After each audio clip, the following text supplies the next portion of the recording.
Hey guys, we're here and welcome back to another FIFA 17 Ultimate Team video, and today I'm going to bring you guys a video on an overpowered 25,000 coin man of the match card that I've recently been using converted up to a striker. He comes out of packs as the default attacking midfielder, but if you use him in the striker position, he's one of the most overpowered and sweaty players on this game, and he's a real hidden gem. I never really see anyone using this card. You guys have probably guessed who it is. It is man of the match Tyson. I picked him up for 29k, right now he's about 25k, and I could see him dropping down to about 20,000 coins within the next couple of days, and his card is ridiculously good. The only reason he's this cheap is because of his league. He plays in the Ukrainian league for Shakhtar Donetsk. A lot of people would think that makes him hard fit into teams. It doesn't though, because there's so many other Brazilian players that play for Shakhtar Donetsk. You can just get a hyperlink to him with one player and he's going to be on full chemistry. You've got Marlos, who's 82 rated and has 5-star skill moves. He's got a really good card. You've got Fred, you've got Bernard, you've got Marcio Azevedo. A couple of different options there, and I will show you guys the team I built around him in just a minute. But looking at those stats, 94 pace,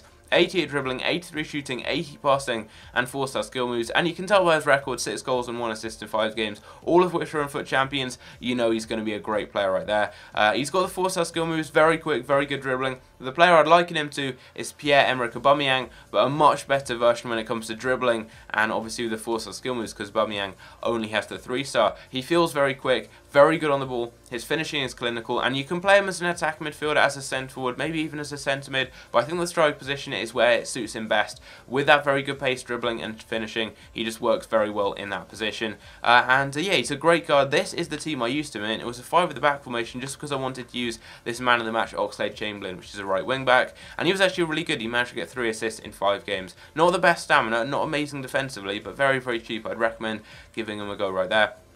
In the goalkeeper position, I went with Diego Alves. We've then got Felipe Luis, Mangala, David Luiz, and Cahill at the back. And then in the midfield, I've gone with Herrera and then Fred to get that hyperlink to him. As you can tell right here, everyone gets 9 or 10 chemistry, so it's all good right there. Everyone's on full chem, just with that one player getting the link to him. As I said, there's lots of other options, depending what formation you want to play him in. There's different players you can use to get that hyperlink. I went with Herrera, who got the link into Santi Cazorla, and then I used the 88 rated striker Sanchez, who I got my FUT birthday free pack a couple of weeks ago, and I thought I'd try him out, and he was a very good partner for Tyson. However, in-game, I did actually swap Tyson to play as the right striker, so the team would play like this, just because he's right-footed, and you can shoot across goal, which works a little bit better. But as you guys can see, that is the team. He's a very, very good player, so without further ado, let's head on into the gameplay. You guys are going to see, hopefully, how good he is by some of the great goals I did score with him, and also, let's take a look at his in-game stats.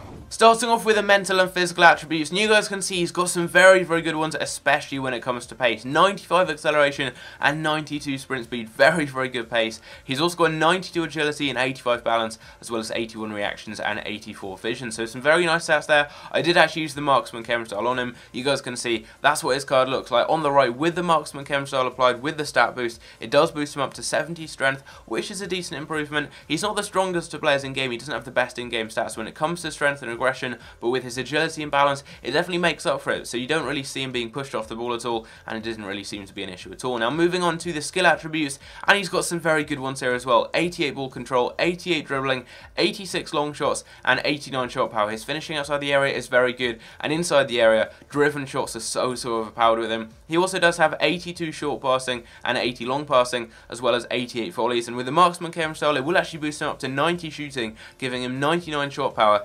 96 long shots, 98 volleys, 83 finishing, 89 positioning, and 82 penalties. Those are his stats with the marksman chem style applied. It also does boost his agility and balance stats as well, and also the dribbling and ball control ones too, so just bear that in mind. Now moving on to the player info, you guys can see he's got 4-star skill moves, 3-star weak foot, he's right-footed, that's why I did play him on the right, just so he can shoot across goal, and it makes him very, very overpowered when it comes to those driven across the body shots. Medium work rates didn't really seem to be an issue at all. He always seemed to make great runs despite not having an attacking work rate. And then finally, we've got the specialities and traits, the speed as a dribbler, distance shooter, and accurate specialities. They don't really make too many differences there, but the backs into player trait, I found that was pretty effective. You will see why in just a minute, but he backs into players and then you can use the scoop turn to beat them very easily, and that's something that did help me out in game. Now, as you would expect from a player with very, very high agility, balance, dribbling and ball control, Tyson is unbelievably good on the ball. He's virtually unstoppable. Once he gets going, he's just so hard to stop. His high agility and balance makes up for his lack of strength and means he's very hard to stop. He's very quick, so he can beat pretty much anyone. As soon as he beats them with a skill move, he's just going to keep on going and get past them. This is Chiellini, who tries to outmuscle him, tries to pull him off the ball, but Tyson's having none of it, turns him with a Berber spin, and then he just mugs off about 5 defenders with one skill move, plays it across the box, and Cazorla puts it into the back of the net. And that was a great example of his dribbling. His dribbling really is his strong point in my opinion, and the backing into player trait that I was talking about just a minute ago, you guys saw a nice example there. He's very good at shielding people off the ball and then turning on them with a scoop turn. The scoop turn is probably the most effective skill move you can use with a player with the back into player's trait, because they're just going to be able to shield the ball, and especially if they've got great acceleration. I found the same with Pulisic. He has the same trait and it worked very well with him, but with Tyson he's got the 4-star skill moves unlike Pulisic, so he can turn with the scoop turn, and it's so effective because with the 95 acceleration, once he's turned someone, they can't catch up with him. There's no defenders on this game other than possibly Walker, maybe Team Leah, Dani Alves and Bellerin, who have that pace, and no centre-backs are going to catch up with him.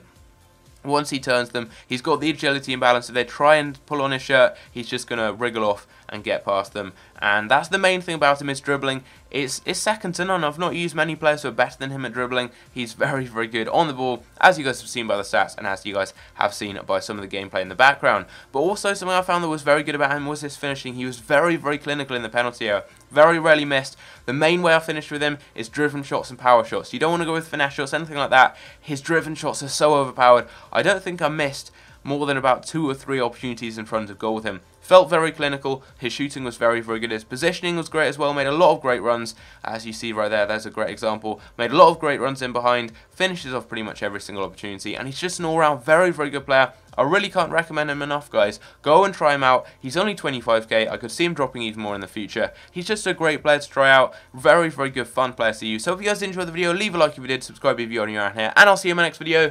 Take care.